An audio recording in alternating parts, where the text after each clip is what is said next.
What's up, guys? Rich Super Bash. I'm out in the garage right now, and this right here is my V4 Kraton. And as you'll see, I've got the M2C Racing bladderless shock setup on here. I've been testing this for several weeks, both on my Kraton as well as my Outcast 6S. And I definitely have been. I went from a skeptic to a believer. Basically, this bladderless system that Mitch offers, it's a super easy a direct fit with the V3, V4 shocks. The biggest advantage with his system over the stock system is by removing the bladder and going with just a gasket in here. Effectively, you take away that buildup issue that you have with when you run a bladder, and so you have much more consistent dampening throughout your entire run. They're actually an easier setup than the stock shocks.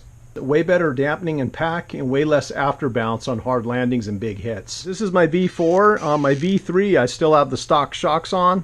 So my plan is I'm going to go ahead and convert those over to Mitch's awesome bladderless system here, and I'm going to show you guys step by step how easy it is to set these up correctly. So guys, in the package, what you're going to end up getting, you're actually going to get obviously you'll get 4 shock caps. I only have 2 here because I assembled most all of my test sets. You get 4 machined pistons here.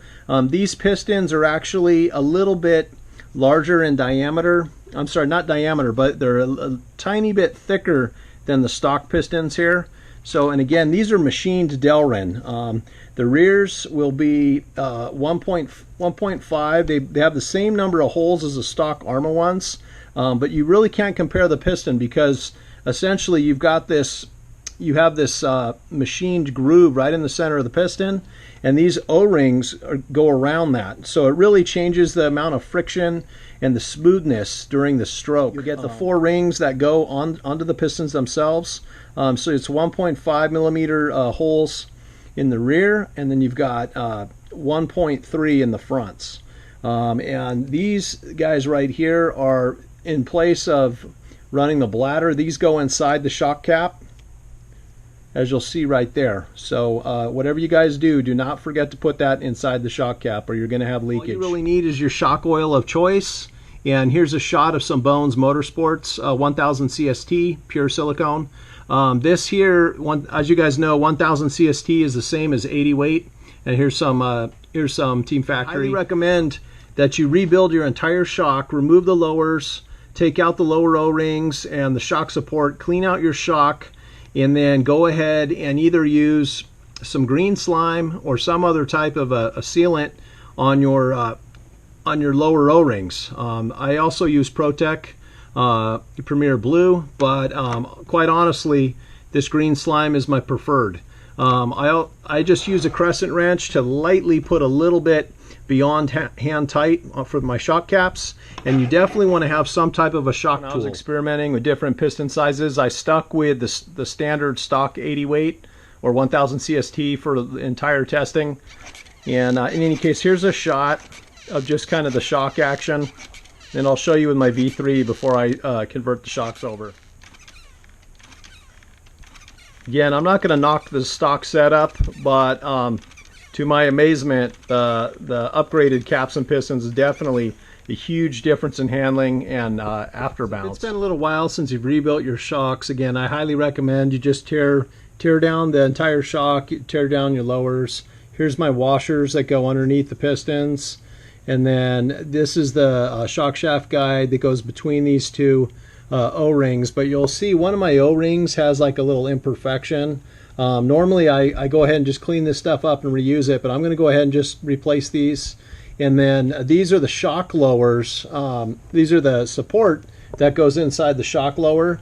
And you'll see here, if I'm getting a good enough shot of that, I must have just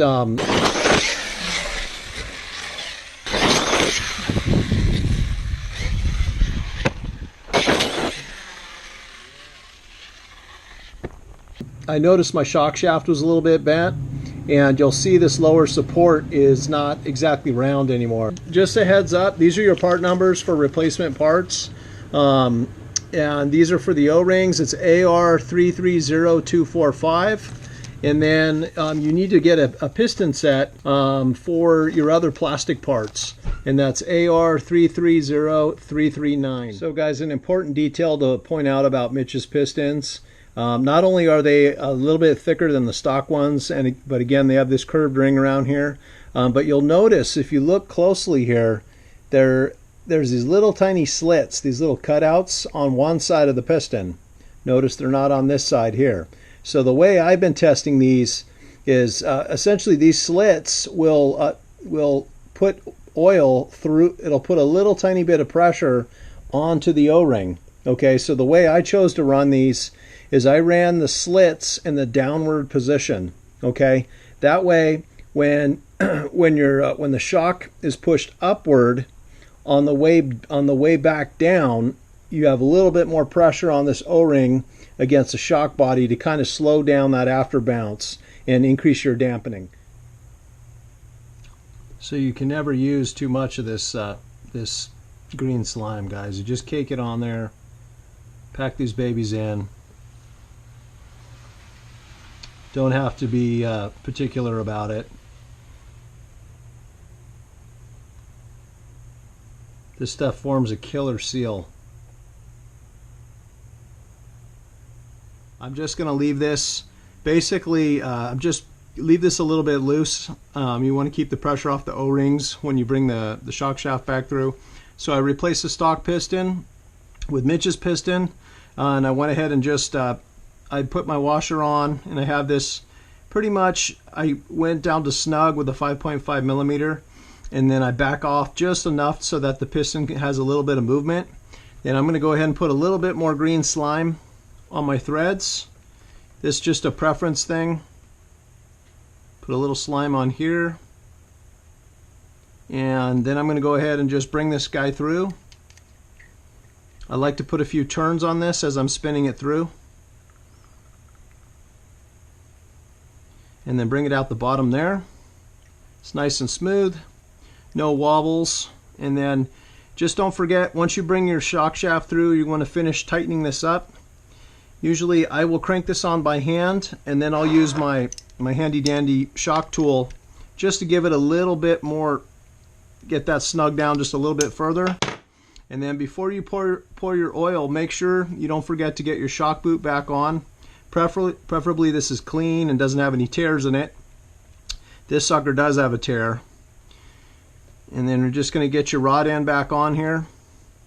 Again, this rod end is a stock one. I do recommend using the Techno MT410, and actually better than that are the ARRMA HD Neuro rod ends. So if you guys don't have a shock tool, make sure you get one. It just makes your life a whole lot easier. I went without one for a long time, and anyway, you just end up marring your shock shaft. So you really need a tool like this. Once that sucker's on there, you're good to go. You're pretty much good to pour your oil. Again, I'm missing my shock stand, so I'm just using my wrench. I'm going to go ahead and just fill this guy up. And I'm using 80 weight or 1000 CST, just like what comes stock. This is what I tested the shock in. Again, you want your oil level nice and flush with the top. And then we're just going to drop this guy in here. Usually I wait 5 or 10 minutes. I go do something else. And one last thing I forgot to mention is you always want to pump this. You always want to pump up your piston. You see I got a lot of real big air bubbles under there. So anyway, you just want to stroke this up and down a few times. I like to twist it while I'm doing this. And then make sure you get all that air out from under the piston. And I actually had a huge bubble in there, so I'm just going to go ahead and fill this up a little more now. The key thing with this setup, though, is before you put your cap on, you make sure that your oil level is perfectly flush with the top. Before you put your shock cap on, make absolutely certain that you've put one of these seals, one of the rubber seals in there. There's a small shelf that'll sit on just perfectly. Just press it into place with your fingernail. You also want to remove the bleeder screw. Okay, I've got it on my wrench here. This is a 1.5 millimeter. And a couple reminders before anybody forgets. The white pistons are the 1.5s. Those are going to go in the rear. And then the black pistons, which are also Delrin, these are the 1.3s. These are going to go on the front. Again, the piston, if you look at it closely, it's got two different sides. Okay, the side that's got the number stamp on it also has these little cutouts, and my preference has been to go ahead and flip the piston downward onto the shock shaft. Again, before you put this on, before you replace the stock piston, make sure you put the stock washer back on, and then you're going to drop the piston on with these grooves downward, and then tighten the top nut up. So again, the oil level is completely flush with the top. You're going to grab your cap, go ahead and just screw your M2C cap on. And this threads on really nice. You're going to go ahead and just tighten it by hand. And then what I like to do is I like to grab my little wrench and just give it another like 1/8 to quarter turn. Okay, you'll feel the bushing compress down. Once that's on nice and snug, what you're going to do is you're going to go ahead and just lower your shock all the way. You're going to bottom it out. You're going to grab your wrench. You're going to go ahead and tighten this down. And when you bottom that out, give this a little extra turn, make sure it's nice and snug. Then you're going to go ahead and just pump this. You'll feel it just gets smoother after a few pumps. And then you're basically dialed in. And that's it. From here, I'm just going to put my spring on. And I'm going to go ahead and get my stock spring perch back on.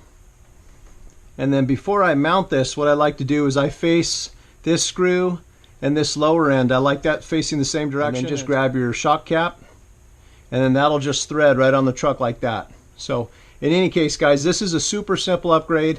Again, if you don't really feel like, if you feel like you've already rebuilt your lower shock and you want to skip that step, like it doesn't need to be done, that's up to you. I just figure anytime you're pulling the shock shaft off, it's a good idea to go ahead, or replacing a piston, it's a good idea to just kind of rebuild the lower shock, and to make sure you use plenty of green slime on there. Anyway, huge hats off to Mitch Looper. Really appreciate your dedication to our hobby, and all these killer upgrades you're coming up with. Definitely recommend this as a very straightforward, simple, direct fit upgrade. This system's done absolutely awesome in testing. As I mentioned, I was definitely skeptical of doing an emulsion style system, but I was proven completely wrong once again once I started running these. So the handling is much improved over the stock setup.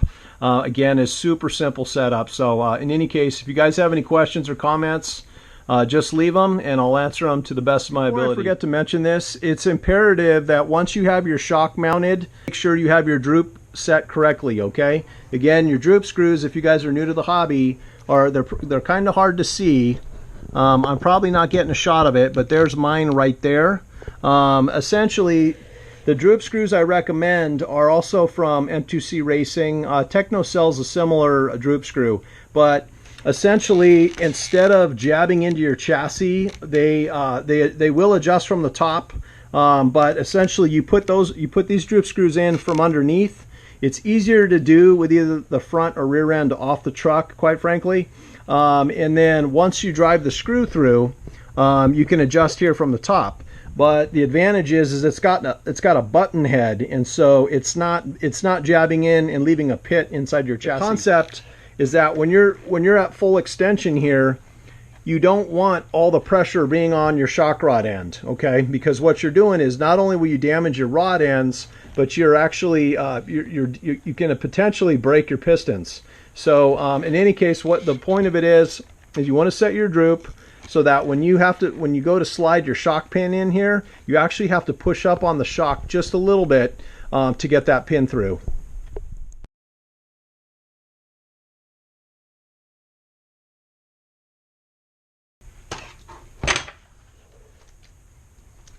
Oh yeah, baby. Oh yes, yes. Oh yes.